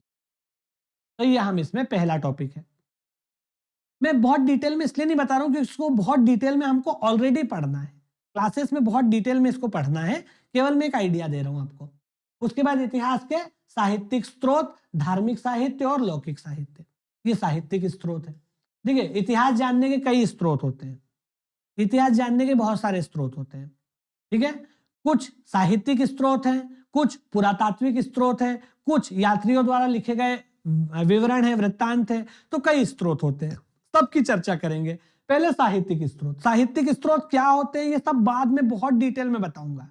वो पौराणिक स्रोतों से कैसे अलग है वो सब बाद में डिटेल में देखेंगे। तो साहित्यिक स्रोत जिसमें धार्मिक साहित्य आता है और लौकिक साहित्य। उसके बाद इतिहास के पुरातात्विक स्रोत, आर्कियोलॉजिकल सोर्सेस। आर्कियोलॉजिकल स्रोत में अभिलेख, सिक्के, स्मारक वगैरह, मतलब जो आर्टिफैक्ट्स हैं, कॉइन्स हैं, साइट्स हैं, बर्तन वर्तन सब इसमें आ जाएगा। फिर विदेशी यात्रियों के विवरण, जो लोग यहाँ घूमने फिरने आए और जिन्होंने अपने व्लॉग्स लिखे, मतलब व्लॉग्स तो बनाते हैं, ब्लॉग्स लिखे, वो ब्लॉग्स को यात्रा वृत्तांत बोलते हैं, जिसमें रोमन भी आए हैं, यूनानी भी आए हैं, चीनी भी आए हैं, अरबी भी आए हैं, सब लोग यहाँ आए और सब ने अपने अपने ब्लॉग्स लिखे, उन्होंने ब्लॉग्स से हम हिस्ट्री को जानते हैं, तो ये सब इसमें आ जाएगा। उसके बाद प्रागैतिहासिक तथा आद्य इतिहास मानव, प्रागैतिहासिक तथा आद्य ऐतिहासिक काल। प्रागैतिहासिक काल वो होता है जिसमें हमारे पास लिखित कोई स्रोत मौजूद नहीं है, केवल अलिखित स्रोत है। और आद्य इतिहास वो होता है जहां लिखित स्रोत और अलिखित स्रोत दोनों ही मौजूद है, लेकिन लिखित स्रोत को हम पढ़ नहीं पाए हैं, जैसे सिंधु घाटी सभ्यता है। तो ये हम देखेंगे प्रागैतिहासिक काल और आद्य ऐतिहासिक काल में मनुष्य क्या कर रहा था। मानव तथा पर्यावरण, भौगोलिक कारक, आखेट तथा संग्रह, इन्हें शिकार करना, हंटिंग करना, गैदरिंग करना, हंटिंग एंड गैदरिंग, है ना। कृषि का कैसे प्रारंभ हुआ, नवपाषाण और ताम्रपाषाण काल, ये सब हम इसके अंतर्गत देखेंगे। उसके बाद आते हैं सिंधु घाटी सभ्यता, जिसको सिंधु सरस्वती घाटी सभ्यता भी बोलते हैं। उसका उद्गम कैसे हुआ, कैसे विस्तारित हुई, कहां कहां फैली, क्या इसकी विशेषताएं थी, कैसे इसका पतन हो गया और इसके क्या अवशेष बचे, उत्तरजीविता और इसका महत्व, है ना। उसके बाद फिर आएंगे लौह युग और द्वितीय शहरीकरण। ये प्रथम शहरीकरण है। सिंधु घाटी सभ्यता जो है वो फर्स्ट सिविलाइजेशन है। जो लेटर वैदिक पीरियड आता है उसके बाद द्वितीय शहरीकरण होता है। ये सब हम देखेंगे। तो ये सब जो है दूसरी यूनिट में आपको पढ़ना है। डिटेल में सब कुछ पढ़ाऊंगा, अभी केवल टॉपिकों के नाम बता रहा हूं कि क्या क्या पढ़ना है। अगर मैं एक एक को केवल समझाने ही लगूंगा तो बहुत समय चला जाएगा, इसलिए मैं नहीं बता रहा हूं आपको। क्योंकि आप लोग ग्रेजुएट्स और पोस्ट ग्रेजुएट हो हिस्ट्री में ही, तो आप लोगों को ये चीजें पता होंगी, लेकिन हम इसको डिटेल में पढ़ेंगे। केवल मैं टॉपिक के नाम आपको यहाँ पर बता रहा हूँ, ये हमको पढ़ना है, ठीक है। पहला शहरीकरण जो है वो सिंधु घाटी सभ्यता को बोलते हैं। दूसरा शहरीकरण जो है वो गंगा नदी की घाटी में जो शहरीकरण हुआ लेटर वैदिक पीरियड और उसके बाद, उसको बोलते हैं। जब लौह युग आ गया तब। जो सिंधु घाटी सभ्यता थी तो कांस्य युगीन सभ्यता थी, इस समय तो लोहे की खोज हुई ही नहीं थी, ठीक है। तो ये सब देखेंगे कि भाई इसमें क्या क्या हुआ। ये जो इतिहास है ये बहुत ज्यादा बड़े पैमाने पर हमको पता नहीं है इसके बारे में, क्योंकि उसके कोई लिखित स्रोत नहीं मिलते हैं। जो पत्थर से बने टूल्स, कुछ मेटल से बने टूल्स, हड्डियों से बने टूल्स मिल जाते हैं, कहीं कंकाल मिल गया, कहीं पर कुछ मिल गया, उससे हम अंदाजा लगाते, कई गुफाओं में चित्र बने मिल गए, उससे हमको अंदाजा लगता है। तो ये सामग्री जो मिलती है उससे, ठीक है ना। तो ये प्रागैतिहासिक और आद्य ऐतिहासिक काल, और उसके बाद फिर द्वितीय नगरीकरण तक का पूरा इसमें आ जाएगा। इसके बाद इसमें क्या है, आगे बढ़ जाएंगे। उसके बाद वैदिक काल आएगा, जिसमें वैदिक संस्कृति, दो वैदिक काल है, पूर्व वैदिक काल और उत्तर वैदिक काल, है ना। उसके बाद साहित्यिक और पुरातात्विक साक्ष्य क्या है उस जमाने के, सामाजिक आर्थिक राजनीतिक संस्थाओं का विकास, धार्मिक और दार्शनिक विचार, अनुष्ठान और पद्धतियां, ये सब वैदिक काल से संबंधित हमको पढ़ना है। इसमें आपका पूर्व वैदिक काल भी आ गया, उत्तर वैदिक काल भी आ गया। उसके बाद आता है महाजनपद काल, जिसमें 16 महाजनपदों का निर्माण, है ना, गणराज्य और राजतंत्र कैसे बने, शहरी केंद्रों का कैसे उदय हुआ, व्यापार मार्ग, आर्थिक समृद्धि, सिक्कों का प्रचलन, मगध साम्राज्य का उत्कर्ष, जिसमें हर्यक वंश, शिशुनाग वंश, नंद वंश और फिर अंततः मौर्य वंश आएगा, और भारत में लोकतंत्र एवं गणराज्य। आप जानते हैं कि भारत को मदर ऑफ डेमोक्रेसी कहा जाना चाहिए, लोग कहते भी हैं, क्योंकि सबसे पहले गणतंत्रात्मक और लोकतंत्रात्मक संस्थाएं हमारे देश में थी, long before the Europe and America and these countries, way before. तो इसलिए हमको लोकतंत्र की जननी कहा जाता है, मतलब भारत को लोकतंत्र की जननी कहा जाता है। तो 16 महाजनपदों का कैसे निर्माण हुआ, इस काल में क्या क्या हुआ, वो सब चीजें इसमें रहेंगी। मगध का उत्कर्ष, मगध का विकास, उसमें कई वंश आते हैं, पहले हर्यक वंश आता है, फिर शिशुनाग आते हैं, शिशुनाग वंश के बाद नंद वंश है, फिर मौर्य वंश है अंततः, वो तमाम चीजें इसमें आती। कौन कौन से लोकतंत्र थे, कौन कौन से गणराज्य थे, आप जानते हैं कि 16 महाजनपदों में सभी जगह मोनार्की नहीं थी, राजतंत्र नहीं था, कईयों में लोकतंत्र भी था, राजतंत्र भी था, मतलब राजतंत्रात्मक सिस्टम थे, गणराज्य राजतंत्रात्मक सिस्टम भी था और गणराज्य भी थे। बहुत सारी जगह, जैसे लिच्छवी आप जानते गणराज्य था, कई सारे गणराज्य, बहुत इंटरेस्टिंग सिस्टम था उस जमाने के हिसाब से, बहुत इंटरेस्टिंग सिस्टम था, जहां पर लोग जो है आपस में इलेक्शन हो रहा है, गणों में से एक बंदे को गणपति चुना जा रहा है, बहुत बड़ी बात है उस समय के हिसाब से। एनीवे, तो ये सब हम देखेंगे। उसके बाद आते हैं 6वीं शताब्दी ईसा पूर्व में। ये जो है धार्मिक क्रांति का समय है, दार्शनिक क्रांति का समय है। ये जो 5वीं 6वीं शताब्दी ईसा पूर्व है, ये न केवल भारत में, पूरी दुनिया में धार्मिक सांस्कृतिक क्रांतियों का समय है। इसमें पूरी दुनिया में, ग्रीस में, ग्रीस में, चीन में, जापान में, रोम में, हर जगह धार्मिक दार्शनिक क्रांतियां हो रही हैं। बड़े बड़े बुद्धिजीवी हैं। इसी समय प्राचीन ग्रीस में अरस्तु, सुकरात, प्लेटो, पाइथागोरस सब लोग हैं। चीन में कन्फ्यूशियस इसी जमाने में है। जापान का शिंतो धर्म इसी समय बना है। और भारत में तो बुद्ध, महावीर, चारवाकों में अजित केशकम्बलिन, आजीवक, कौन कौन लोग नहीं है इस समय। तो ये जो है धार्मिक क्रांति का समय है, दार्शनिक क्रांति का समय है। षड दर्शन आ गए हैं, सब हो गया है इसमें। तो जैन धर्म, बौद्ध धर्म की प्रमुख शिक्षाएं, सिद्धांत, दार्शनिक विचार, सूत्रों एवं महाकाव्यों का युग है ये। इसमें खूब धार्मिक और साहित्यिक विकास हुआ, खूब दार्शनिक विकास हुआ, वो सब हम इसमें देखेंगे। उसके बाद विदेशी आक्रमण होना शुरू हो गए भैया। हालांकि विदेशी आक्रमण तो लोग आर्यों के समय से ही मान रहे हैं, तो उसमें भी हम देखेंगे, क्योंकि कई आर्यन इन्वेजन थ्योरी तो आर्यों को भी विदेशी ही बता रही है। They were not the real inhabitants of this land, वो यहाँ के मूल निवासी नहीं थे। Aryan invasion theory Max Muller साहब कहते हैं कि भाई ये तो बाहर से आए थे, तो वहां से भी आप उसको मान लो। लेकिन जो एक्चुअली जो विदेशी आक्रमण जहां से हम फिर और आगे देखते हैं, तो उसमें यहाँ पर जैसे हखामनियों के आक्रमण, जिसमें ईरानी भी है, पारसिक भी है ना, बल्कि ईरानी को ही पारसिक कहा जाता है। उसके बाद कुरुश तथा साइरस द्वितीय के आक्रमण, डेरियस का आक्रमण जिसको दारा बोलते हैं हिंदी में, डेरियस का आक्रमण। उसके बाद जरकसीस का आक्रमण। डेरियस तो पहला डेरियस है, दूसरा डेरियस है, तीसरा डेरियस है, इन सब के आक्रमण। सिकंदर का भारत पर आक्रमण और उनका प्रभाव। तो ये जो विभिन्न आक्रमण भारत पर हुए हैं, कब हुए, किसने किए, क्यों किए, क्या मोटिवेशन था, और इन आक्रमणों का भारत पर क्या प्रभाव, वो सब इसके अंतर्गत देखना है। ठीक है, तो ये हो गया हमारा सेकेंड यूनिट के अंदर। फिर तीसरी यूनिट में आते हैं। तीसरी यूनिट क्या कहां से शुरू होती है? मौर्य काल से। इसमें मौर्य और मौर्योत्तर काल, यानी मौर्यन पीरियड और जो पोस्ट मौर्यन पीरियड है, ये हमको पढ़ना है। मतलब इसमें मौर्यन पीरियड आ जाएगा और पोस्ट मौर्यन पीरियड आ जाएगा। ठीक है, क्या क्या है देखते हैं। संकल्पना एवं विचार, दंड नीति, कौटिल्य का अर्थशास्त्र, सप्तांक सिद्धांत, धर्म विजय, स्तूप, चैत्य विहार, श्रेणी, कर, विष्टि, ये सब देखेंगे। अभी आप ये मत सोचो मैं सबको डिटेल में पढ़ाऊंगा। दंड नीति हम बहुत अच्छे से पढ़ेंगे। कौटिल्य के अर्थशास्त्र तो मेरा फेवरेट विषय, मैं उसमें बहुत लंबी चर्चाएं करता हूँ। उसी में सप्तांग सिद्धांत है, उसी में कूटनीति के सिद्धांत है, विदेश नीति के सिद्धांत है, उसमें राज्य की संकल्पना है, वो सब देखेंगे, कोई दिक्कत नहीं। उसके बाद धर्म विजय, स्तूप, चैत्य विहार, ये सब क्या है, इनमें क्या अंतर है, स्तूप का क्या पर्पस है, चैत्य का क्या है, तीनों में अंतर है। स्तूप अलग चीज है, चैत्य अलग चीज है, विहार अलग चीज है। हालांकि तीनों का संबंध बुद्धिज्म से है, लेकिन तीनों का महत्व और उपयोगिता अलग है।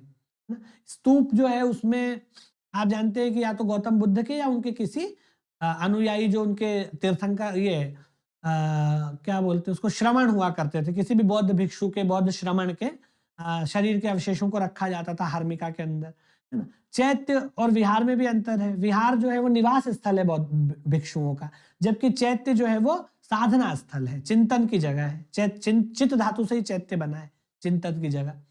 श्रेणी क्या है, कर क्या है, विष्टि क्या है, ये सब देखेंगे। उसके बाद चंद्रगुप्त मौर्य। चंद्रगुप्त मौर्य का उत्पत्ति, उसका प्रारंभिक जीवन, उसकी विजय, उपलब्धियां, साम्राज्य विस्तार और अंतिम जीवन। अंतिम जीवन यहाँ पहले छप गया है। चंद्रगुप्त मौर्य कहां से आया, उसका प्रारंभिक जीवन कैसा रहा, कैसे उसने मौर्य साम्राज्य बनाया, कौन कौन सी जीतें हासिल की, विजय हासिल की, क्या उपलब्धियां रही मौर्य साम्राज्य की, और शासन व्यवस्था, साम्राज्य जीवन। और बाद में फिर वो श्रवण बेलगोला चला जाता है और वहां पर संथारा या संलेखना विधि द्वारा प्राण त्यागता है, तो वो सब भी देखेंगे। ठीक है, उसके बाद शासन व्यवस्था, ग्राम प्रशासन, चंद्रगुप्त मौर्य का केंद्रीय शासन, प्रांतीय शासन, नगर प्रशासन, बहुत डिटेल में पढ़ेंगे इसको। इतना बड़ा साम्राज्य हवा में नहीं बनता है। मौर्य साम्राज्य को कहा जाता है कि दुनिया का, पूरी दुनिया का पहला साम्राज्य है, पहला एम्पायर है, और यह हवा में नहीं बनता है, यह हवा में नहीं चलता है। इसके लिए बहुत चाक चौबंद प्रशासन चाहिए। तो वो केंद्रीय स्तर पर भी होता है, प्रांतों के स्तर पर भी होता है, और लोकल लेवल पे। वो पूरा का पूरा जो प्रशासन का स्ट्रक्चर है वो हमको समझना है। बहुत बढ़िया तरीके से इसमें प्रशासन चलता था। हालांकि बाद में फिर वो कमजोर भी हुआ, उस वजह से फिर मौर्यंस का पतन भी हुआ, डिक्लाइन भी हुआ। ठीक है, चंद्रगुप्त मौर्य के बाद वैसे तो बिंदुसार आता है, लेकिन बिंदुसार का उतना ज्यादा नहीं पढ़ना रहता है, हालांकि हम पढ़ेंगे उसको भी। और उसके बाद आते हैं सम्राट अशोक, तो उसके बाद फिर सम्राट अशोक के बारे में पढ़ेंगे, बीच में बिंदुसार भी है। प्रियदर्शी अशोक, उनका प्रारंभिक जीवन, कलिंग विजय, उसके परिणाम, अशोक का धम्म प्रचार के उसके उपाय, उसके प्रशासनिक सुधार, वो तमाम चीजें। अशोक के बारे में ज्यादातर जानकारी उसके इंस्क्रिप्शन से मिलती है, तो इंस्क्रिप्शंस पढ़ेंगे। जो अभिलेख है, अभिलेख 3 तरह के, शिलालेख हैं, गुहालेख हैं और स्तंभ लेख है ना, तो तीनों के बारे में जानेंगे। और फिर तीनों में 3-3 कैटेगरी है, लघु शिलालेख, दीर्घ शिलालेख, वो सब देखेंगे, है ना। तो उसमें अभिलेख में शिलालेख है, स्तंभ लेख है और गुहालेख है। उसमें दीर्घ भी है और लघु भी है, तो वो सब देखेंगे। अभिलेख, शिलालेख का मतलब किसी भी चट्टान पे लिख दिया वो शिलालेख, गुफा के अंदर लिखा गुहालेख, और बकायदा पिलर बनवा के पॉलिश वॉलिश करके पिलर पे लिखवाया तो वो स्तंभ लेख, पिलर इंस्क्रिप्शन। ठीक है, वो सब देखेंगे। उसके बाद इस समय जो लिपियां चलती थी, ब्राह्मी और खरोष्टी, 2 लिपियां मुख्यतः चलती थी भारत में। इसके अलावा अरमाइक और ग्रीक में भी इनके तो इंस्क्रिप्शंस मिले हैं, पर मुख्यतः ब्राह्मी और खरोष्टी। अरमाइक और ग्रीक में भी कुछ मिले हैं। इनको दोनों को प्रिंसेप ने पढ़ के बताया, जेम्स प्रिंसेप ने, नहीं तो पता ही नहीं चलता कि इसमें लिखा क्या है। तो ये लिपियां पढ़ेंगे। उसके बाद उस समय का सामाजिक आर्थिक धार्मिक जीवन कैसा था, कला और स्थापत्य के क्षेत्र में क्या प्रगति हुई, भयंकर उस समय प्रगति हुई बहुत बढ़िया तरीके से। उसी समय दीदारगंज की यक्षिणी की प्रतिमा मिलती है, उसी समय स्तूप बने बड़े बड़े, उसी समय जो है सुल्तानगंज के बुद्ध की ताम्र प्रतिभा मिलती है जो बेजोड़ है। क्या क्या काम नहीं हुए हैं। चंद्रगुप्त मौर्य के बारे में तो बाद में जब हीनिया ये आया आपका फाहियान, तो फाहियान आया तब तक तो ये महल था, अस्तित्व में था, बाद में नहीं रहा। फाहियान ने तो ये कहा कि इस महल को देख के लगता है कि इसको स्वर्ग के फरिश्तों ने बनाया है, इंसान इतना सुंदर महल कैसे बना सकता है। तो चंद्रगुप्त मौर्य का ऐसा महल हुआ करता था, ऐसी उसकी सुंदरता और ख्याति थी। तो ये तमाम चीजें जो है हम देखेंगे, कला और स्थापत्य देखेंगे, बाकायदा इमेजेस के माध्यम से मैं आपको तमाम चीजें बताऊंगा। तो ये हमारी तीसरी यूनिट में इतनी इतनी चीजें। इसके अलावा भी और चीजें, जैसे मौर्य साम्राज्य का पतन कैसे हो गया भाई, इतना बड़ा साम्राज्य था तो कैसे विघटन हुआ, कैसे पतन हुआ। अब मौर्य साम्राज्य खत्म हो गया तो मौर्योत्तर काल आया, जिसको पोस्ट मौर्यन पीरियड बोलते हैं। पोस्ट मौर्यन पीरियड में कौन कौन लोग थे, कौन कौन से वंश थे, तो उसमें 2 तरह के वंश थे, एक देशी शासक, एक विदेशी शासक। देशी शासकों में शुंग है, कण्व है, मथुरा के नाग है, सातवाहन है ना, ये सब इसमें आ जाते हैं, है ना। शुंग वंश है ना, कण्व वंश है, सातवाहन है, ये सब। और दूसरे विदेशी है, तो विदेशी में इंडो ग्रीक्स है, पर्थियंस है, शक है, कुषाण है, शक जिनको सीथियन बोलते हैं, तो वो सब इसमें आ जाएंगे। पहलव जिसको पर्थियन बोलते हैं, ये तमाम इसमें आ जाएंगे। उसके बाद इस समय भी आक्रमण तो चलते ही रहे, विदेशी आक्रमण कहाँ रुके हैं, भारत में चल ही रहे हैं। तो इस समय भी बहुत सारे विदेशी आक्रमण हुए, उनमें से कुछ लोग शासक बन गए, जैसे इंडो ग्रीक शासक बने, डेमेट्रियस, मिनेंडर, जिसको मिलिंद कहा गया है हमारी परंपरा में। तो डेमेट्रियस, यूक्रेटाइडिस, मिनेंडर यानी मिलिंद, जिसके समय मिलिंद पढ़ो ग्रंथ लिखा गया। शक को अंग्रेजी में सीथियंस बोलते हैं। ये भी 4-5 ब्रांचेस में बढ़ गए, तक्षशिला के शक, मालवा के शक, नासिक के शक, मथुरा के शक, 4-5 भागों में बढ़ गए। अपने आप को क्षत्रप कहते थे ये लोग। उसके बाद कुषाण वंश, जिसमें कनिष्क जैसे प्रतापी राजा हुए। कनिष्क का साम्राज्य विस्तार, कुषाण युगीन धर्म साहित्य कला। कुषाण कला का तो बड़ा महत्व है, क्या मूर्तियां बनी है इसमें मथुरा कला में, सिक्के सोने के चलवाए, छोटे मोटे नहीं। तो ये सब जो है कुषाणों के समय हुआ, ये सब देखेंगे इसमें। उसके बाद आते हैं पूर्वी भारत और दक्षिण भारत में कौन कौन से राजवंश थे। जैसे कलिंग में चेदी वंश का उदय हुआ, जो अशोक के बाद जो मौर्योत्तर काल आया, वहां पर फिर कलिंग में एक चेदी वंश का उदय हुआ। इसमें खारवेल वगैरह आप लोग जानते ही हैं, ये खारवेल राजा है, देखो खारवेल, ये खारवेल का हाथी गुम्फा अभिलेख बड़ा प्रसिद्ध अभिलेख है। तो खारवेल, उसकी उपलब्धियां। उसके बाद दक्षिण में क्या हो रहा, दक्षिण में चोल साम्राज्य था, पांड्य राज्य था, संगम साहित्य का युग था, संगम युगीन संस्कृति, कला, साहित्य, आर्थिक, धर्म, धार्मिक विस्तार, वो सब देखेंगे। बृहत्तर भारत, ये सब इसमें आएगा। दक्षिण में भी तो चले, दक्षिण में कौन थे उस समय, चोल थे, है ना। चोलों से भी पहले लोग थे, ऐसा थोड़ी कि चोल ही थे, चोलों के अलावा भी, चोलों से पहले भी वहां पर चेर, पांड्य, ये सब लोग थे, पल्लव थे, नरसिंह वर्मन और महेंद्र वर्मन और सब राजा वहां हुए, तो उनके बारे में भी जानेंगे। संगम साहित्य का युग, संगम साहित्य तो बहुत पुराना युग है जिसमें चेर, चोल, पांड्य 3 राज्य हैं, उनके समय का संगम साहित्य वगैरह के दौर में, ये सभी चीजें इसमें हम देखेंगे। और बृहत्तर भारत, बृहत्तर भारत का मतलब ये है कि कुछ ऐसे और राजवंश जो हम लोग मुख्य धारा में नहीं पढ़ते पर उसको अलग से, जैसे कश्मीर के राजवंश है, उसमें बहुत सारे, आपने ललितादित्य वगैरह का नाम सुना होगा, तो कश्मीर के राजवंश हैं, सुदूर दक्षिण के राजवंश हैं, वो सब इसमें, बंगाल के राजवंश हैं, ये सब इसमें रहेंगे।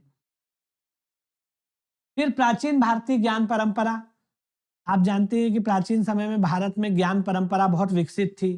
खगोल, विज्ञान, कला, साहित्य, समाजशास्त्र, दर्शन, स्थापत्य, मूर्तिकला, कहाँ भारत पीछे था? कहीं भी नहीं। तो वो जो प्राचीन भारतीय ज्ञान परंपरा है उसके बारे में भी पढ़ना चाहिए। इवन मेडिसिन, चिकित्सा विज्ञान, सभी में। तो कौन कौन विद्वान हुए गणित से लेकर के हर क्षेत्र में, गणित, भौतिकी, रसायन, आपका मेडिसिन, मेडिकल साइंसेस, सभी में, आपका स्कल्पचर, मूर्तिकला, स्थापत्य, आर्किटेक्चर, सभी में, एस्ट्रोनॉमी, एस्ट्रोलॉजी, उसमें कौन कौन लोग हुए हैं और उसमें भारत में क्या विकास था उस समय, ये सब। मेटलर्जी, धातु विज्ञान जिसको बोलते हैं, मौर्य काल में ऐसी ऐसी मेटल की मूर्तियां मिलती है कि देख के लगता है कि उस जमाने में भी लोग ये सब करना जानते थे। बहुत बड़ी बात है। कोई मशीन नहीं, कुछ नहीं, मशीनें कहाँ थी तब? कुछ भी नहीं। सिंधु घाटी सभ्यता में नर्तकी की जो मूर्ति मिली है, कांसे की बनी हुई, द्रवी मोम विधि से उसको बनाया गया है, लॉस्ट वैक्स टेक्निक से। उस जमाने में लोग लॉस्ट वैक्स टेक्निक तक जानते थे, सोचिए कितनी बड़ी बात। आज से उसको 5000 साल, 4500 साल पुरानी संस्कृति है। सिंधु घाटी सभ्यता को तब 4.5 से 5000, 4500 साल लगभग हो गए। तो ये सब इसके अंदर देखना रहेगा। ये हमारी तीसरी यूनिट हो गई। अब आते हैं चौथी यूनिट पे। चौथी यूनिट में क्या क्या है? प्राचीन भारत की संकल्पना एवं विचार। ये कुछ इसमें थ्योरेटिकल चीजें हैं, मतलब इसमें कोई ऐसे इवेंट वगैरह नहीं है, कोई पर्सनैलिटीज या घटनाएं नहीं है, कुछ विचार है, संकल्पनाएं हैं। जैसे स्त्रीधन, प्रस्तर स्मारक, अग्रहार, नागर, द्रविड़, बेसर, ये सब क्या है? ये जो है, स्त्रीधन की संकल्पना क्या है, प्रस्तर स्मारक क्या होते हैं, अग्रहार क्या है? अग्रहार बेसिकली जो ब्राह्मणों को दान में दी जाने वाली भूमि इत्यादि से संबंधित टर्म है। फिर नागर, द्रविड़ और बेसर, ये तीनों मंदिर निर्माण की शैलियां हैं। नागर शैली के मंदिर, द्रविड़ शैली के मंदिर और बेसर शैली के मंदिर। नॉर्थ इंडिया में नागर है, साउथ में द्रविड़ है और बीच में जो पड़ते हैं वो बेसर शैली के मंदिर है, जो आपको होयसलेश्वर के मंदिर है। इवन उड़ीसा में भी कुछ मंदिर बेसर शैली के, ये सब इसमें देखेंगे। उसके बाद आते हैं गुप्त राजवंश में, गुप्ता पीरियड। मौर्योत्तर काल के बाद क्या आ जाता है? गुप्ता पीरियड। गुप्ता पीरियड में चंद्रगुप्त प्रथम, उसके बाद समुद्रगुप्त, उसके बाद रामगुप्त, चंद्रगुप्त द्वितीय। चंद्रगुप्त द्वितीय को ही हम उज्जैन का राजा विक्रमादित्य कहते हैं। ठीक है। चंद्रगुप्त प्रथम जो है ये पहला प्रतापी राजा है गुप्त वंश का। हालांकि इससे पहले भी इसमें राजा है, श्रीगुप्त है, घटोत्कच है, राजा तो पहले भी है, लेकिन पहला प्रतापी राजा जो है वो चंद्रगुप्त प्रथम है। इससे पहले श्रीगुप्त और घटोत्कच जैसे राजा हुए हैं। घटोत्कच महाभारत वाला नहीं, गुप्त शासक घटोत्कच। उसके बाद समुद्रगुप्त है जिसको भारत का नेपोलियन कहते हैं। उसके बाद रामगुप्त, समुद्रगुप्त का बड़ा बेटा, जो बहुत छोटे समय के लिए शासक रहता है और शकों से हार जाता है। इसकी पत्नी ध्रुव स्वामिनी या ध्रुव देवी को शक जो है वो बंदी बना लेते हैं, इसको भी बंदी बना लेते हैं। बाद में इसको छुड़वाने के एवज ध्रुव स्वामिनी को मांगते हैं, ये दे भी देता है। बाद में इसको चंद्रगुप्त ही जो है वो मार देता है अपने भाई को। तो पूरी कहानी है। उसके बाद आता है चंद्रगुप्त द्वितीय, जिसका नाम विक्रमादित्य भी है, जो उज्जैन राजधानी बनाता है। इसको शकारी भी लोग बोलते हैं, शकों का शत्रु। ठीक है। इसका विवाह जो है वो नागवंश की राजकुमारी कुबेर नागा के साथ होता है। इसकी बेटी का विवाह ये महाराष्ट्र में, पुणे में जो ये है आपके वाकाटक वंश, वाकाटकों में करता है। तो ये बहुत खतरनाक किस्म का राजा है चंद्रगुप्त सेकंड। इसी के दरबार में नवरत्न है, जिनमें कालिदास भी है, वराहमिहिर भी है, धन्वंतरी भी है, अमर सिंह भी है, बड़े बड़े लोग इसके दरबार में। उसके बाद आता है कुमारगुप्त। कुमारगुप्त भी दो हैं, कुमारगुप्त फर्स्ट और कुमारगुप्त सेकंड। यहाँ जो कुमारगुप्त का जिक्र है ये गालिबन सेकंड होगा, जिसने नालंदा की यूनिवर्सिटी बनवाई थी। इसको शीलादित्य भी कहा गया है, इसने नालंदा की यूनिवर्सिटी बनवाई थी। तो कुमारगुप्त है। ठीक है। उसके बाद स्कंदगुप्त है, जिसके समय भयंकर हुण आक्रमण होता है। फिर उसके बाद ये वाकाटक है, याकाटक नहीं, गुप्तों और वाकाटकों के संबंध। वही मैंने कहा ना कि इसने चंद्रगुप्त सेकंड ने अपनी बेटी प्रभावती गुप्त की शादी वाकाटक वंश में की थी। उसका एक अभिलेख भी पुणे से मिलता है जिसको प्रभावती गुप्त का अभिलेख बोलते हैं। एनीवे, तो ये सब इसमें देखना है, बहुत डिटेल में पढ़ेंगे अपन ये सब, अभी तो केवल टॉपिक अपन पढ़ रहे हैं। उसके बाद गुप्त युगीन संस्कृति। गुप्त युग भारत का स्वर्ण काल है इतिहास का। भारतीय इतिहास में गुप्त काल को स्वर्ण काल कहा जाता है, गोल्डन पीरियड। और गोल्डन पीरियड ऐसे ही नहीं बोलते हैं, इसके पीछे पर्याप्त वजूहात है, कारण है, बहुत सारी वजह हैं। और ये हर क्षेत्र में उत्कर्ष का दौर है, न केवल राजनीति में। राजनीति में तो है ही है, लेकिन कला में, संस्कृति में, साहित्य में इतनी प्रगति हुई है इस क्षेत्र में, आर्किटेक्चर में, इवन स्थापत्य में। मंदिर बनने की शुरुआत ही गुप्त काल से मानी जाती है। तो ये गुप्त युगीन संस्कृति जो है वो बहुत महत्वपूर्ण है। इसको स्वर्ण काल बोलते हैं गुप्त काल को। सब देखेंगे इसमें क्या क्या व्यवस्थाएं हुई राजनीति में, यानी शासन व्यवस्था, सामाजिक जीवन, आर्थिक जीवन, साहित्य, कला, विज्ञान, स्थापत्य, ये सभी। इसी क्षेत्र में भारत का दक्षिण पूर्व एशिया, मध्य एशिया, चीन, श्रीलंका से भी संपर्क हुआ। ये वही दौर है जब समुद्रगुप्त ने अपने विजय अभियान चलाए और सुदूर दक्षिण पूर्व तक जा पहुंचा। दक्षिण पूर्व मतलब दक्षिण पूर्व एशिया तक। समुद्रगुप्त के विजय अभियानों को भी इसके अंतर्गत हमको करना रहे। इसी दौर में हमारा चीन से और इनसे ज्यादा संपर्क बढ़ा, एशिया के दूसरे देशों से। उसके बाद आता है गुप्तोत्तर काल, post Guptan period, post Gupta period. ये जो गुप्तोत्तर काल है, इसमें शुरुआती समय तो हर्ष का है और उसके बाद फिर राजपूत काल आ जाता है, वो अब हम लोग डिटेल में पढ़ेंगे। तो गुप्त के बाद आता है गुप्तोत्तर काल या पोस्ट गुप्ता पीरियड, जिसमें सबसे पहले स्थानेश्वर का पुष्यभूति वंश, इसके साथ 3-4 वंश और हैं, जैसे मैत्रक हैं, और आपके ये मैत्रक गुजरात के हैं, मौखरी हैं, कन्नौज के मौखरी, जिसमें ग्रहवर्मा नाम का राजा है। उसके अलावा परवर्ती गुप्त हैं, उधर आप जाएंगे बंगाल साइड तो गौड़ है, जिनमें शशांक राजा है। तो ये सब जो है पोस्ट गुप्ता पीरियड है, जिसमें 5-6 भागों में इलाका बटा हुआ है। सबसे बड़ा जो इनमें से आगे बढ़ेगा वो स्थानेश्वर का पुष्यभूति वंश होगा, जिसमें हर्ष आगे बढ़ेगा, हर्षवर्धन। तो इसमें स्थानेश्वर का पुष्यभूति वंश, जिसको वर्धन वंश भी बोलते हैं, मैत्रक गुजरात और मालवा के मैत्रक, कन्नौज के मौखरी, परवर्ती गुप्त पूर्वी उत्तर प्रदेश और बिहार के, और बंगाल का गौड़ वंश। और फिर इनमें आपस में तो क्या लड़ाइयां होती है। इसमें पहले मैत्रक और गौड़ मिलकर के मौखरी पे हमला करते हैं, मौखरी राजा ग्रहवर्मा को हरा देते हैं। ग्रहवर्मा की शादी पुष्यभूतियों की बेटी से हुई है, जो राज्यवर्धन की बेटी राज्यश्री से शादी हुई है, जिसके भाई हर्षवर्धन और प्रभाकर मतलब प्रभाकर वर्धन और प्रभाकर वर्धन की बेटी से शादी हुई है राज्यश्री से, जिसके भाई हर्षवर्धन और राज्यवर्धन है।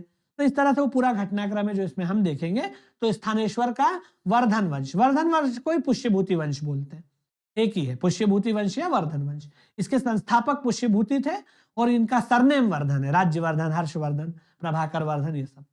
हर्षकालीन संस्कृति, हर्ष का प्रारंभिक जीवन, युद्ध और विजय, और वो सब इसमें आ जाएगा। गुप्तोत्तर काल में मुख्यतः हर्ष को ही देखना रहता है, लेकिन हर्ष कैसे राजा बना तो उसमें सबको देखना पड़ता है, मैत्रक, मौखरी वगैरह सब। हर्ष कैसे गद्दी तक पहुंचा, कैसे उसने अपने साम्राज्य का विस्तार किया।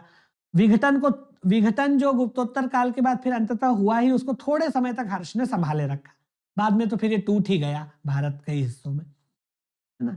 नालंदा को भी ये लोग पैसे देते थे, हालांकि नालंदा तो गुप्त काल में बन गई थी, पर उसको पैसा वैसा काफी हर्ष के द्वारा भी दिया जाता था। उसको गांव ही दे दिए थे कि इन गांवों से जो जो रेवेन्यू आएगा वो यूनिवर्सिटी का, उससे यूनिवर्सिटी का खर्चा चलेगा। एनीवे, तो ये चौथी यूनिट में हमको इतनी चीजें। इसके बाद चौथी यूनिट में ही गुप्तोत्तर काल में जो और राजवंश हुए हैं वो भी देखेंगे, जैसे उत्तर और पूर्वी सीमावर्ती राज्य। भाई केवल ऐसा थोड़ी कि मेनलैंड का, सीमाओं पे क्या हो रहा है। तो उत्तर में कश्मीर के राजवंश, जिनमें कारकोट राजवंश है, उत्पल वंश है, लोहार वंश है, ये 3 बहुत प्रसिद्ध है कश्मीर में, है ना। तो कारकोट वंश, उत्पल वंश और लोहार वंश, ये तीनों कश्मीर के राजवंश है, तीनों ही कश्मीर के राजवंश है। इसमें कई राजा बहुत प्रसिद्ध हैं। कल्हण की राज तरंगिणी में इन सबका जिक्र मिलता है। कल्हण नाम के कवि ने ग्रंथ लिखा राज तरंगिणी, उसमें इन सभी राजवंशों का हमको जिक्र देखने को मिलता है। उसके बाद बंगाल का पाल राजवंश और सेन वंश। इससे पहले गौड़ थे, बंगाल में गौड़ जिसका राजा शशांक था, उसके बाद फिर पाल वंश आता है जो त्रिपक्षीय संघर्ष में हिस्सा लेता है, और फिर सेन वंश। ये पाल वंश की स्थापना गोपाल नाम का एक राजा करता है। उसके बाद धर्मपाल, महीपाल, बहुत राजा है इसमें, सब वो त्रिपक्षीय संघर्ष में कूद पड़ते हैं। और सेन वंश भी आता है जिसमें लक्ष्मण सेन वगैरह बहुत सारे राजा हैं, इसमें आता है। उसके बाद कामरूप का वर्मन वंश। कामरूप मतलब असम, असम को पहले कामरूप बोलते थे, और असम का मतलब आज का असम नहीं, असम का मतलब पूरा का पूरा जो पूर्वोत्तर भारत है उसको उस समय कामरूप बोलते थे। तो कामरूप में वर्मन वंश है, वो सब देखेंगे। उसके बाद विक्रमशिला विश्वविद्यालय जो बिहार के इलाके में था, एक पाल वंश में एक और विश्वविद्यालय था जिसको ओदांतपुरी बोलते हैं, तो ओदंतपुरी विश्वविद्यालय, विक्रमशिला विश्वविद्यालय, एक विश्वविद्यालय मैत्रकों ने भी गुजरात में खोला था, वल्लभी जिसको बोलते हैं, वल्लभी विश्वविद्यालय, वो सब देखेंगे इसमें। उसके बाद चालुक्य वंश। चालुक्य तो हमारे 3-4 हैं, वातापी के चालुक्य, तो आपके गुजरात के चालुक्य, तो वेंगी के चालुक्य, तो इस तरह से। तो कल्याणी के चालुक्य, तो चालुक्य कई हैं, वातापी के चालुक्य, कल्याणी के चालुक्य, वेंगी के चालुक्य, और एक गुजरात के भी चालुक्य है जिनको सोलंकी भी बोलते हैं। तो ऐसे 4 भाषाएं। ये वेंगी तो क्या है, वातापी से ही अलग होकर आंध्र प्रदेश भाग गए थे पल्लवों के हमले के बाद, तो वहां वेंगी शाखा बन गई इनकी। ठीक है, तो ये चालुक्य है। चालुक्यों का राजनीतिक इतिहास और चालुक्यकालीन संस्कृति बहुत इंपॉर्टेंट है। ये पुलकेशिन फर्स्ट, पुलकेशिन सेकंड, बहुत सारे राजा हैं इसमें, वो सब देखेंगे। उसके बाद आता है राष्ट्रकूट वंश और गुजरात के सोलंकी जिनको चालुक्य भी बोलते हैं। मैंने बोला ना, एक और गुजरात के चालुक्यों को भी सोलंकी बोलते, मतलब गुजरात के सोलंकियों को भी चालुक्य बोलते हैं। राष्ट्रकूट वंश है ना। उसके बाद आता है इन सभी का इतिहास, इनके कौन कौन से शासक हुए हैं, क्या क्या काम इन्होंने अलग अलग क्षेत्रों में किया है, वो सब। धर्म के क्षेत्र में, प्रशासन के क्षेत्र में, साहित्य में, कला में, राजनीति में क्या क्या काम किया है, वो सब। ये सब जो है राजवंश है। चालुक्य कई हैं, राष्ट्रकूट है, राष्ट्रकूट भी बहुत महत्वपूर्ण राजवंश है ना? बहुत इंपॉर्टेंट है राष्ट्रकूट। ये सब आता है आपके। उसके बाद पल्लव, पल्लव साउथ के हैं, तो पल्लव राजवंश जिसमें कांची के महान पल्लव है, इनकी राजधानी कांचीपुरम थी, जिसको आजकल कांजीवरम साड़ी आप बोलते हो ना, वो कांचीपुरम इनकी राजधानी थी, वहां के पल्लव। इसमें महेंद्र वर्मन, नरसिंह वर्मन फर्स्ट, नरसिंह वर्मन सेकंड, मामल, ये सब बड़े प्रसिद्ध राजा हुए हैं, वो सब इसके अंतर्गत देखना है। पल्लव बड़े जबरदस्त रूलर्स है, इन्होंने मंदिर इतने शानदार बनवाए हैं, तो इनके मंदिर भी हमको देखना है।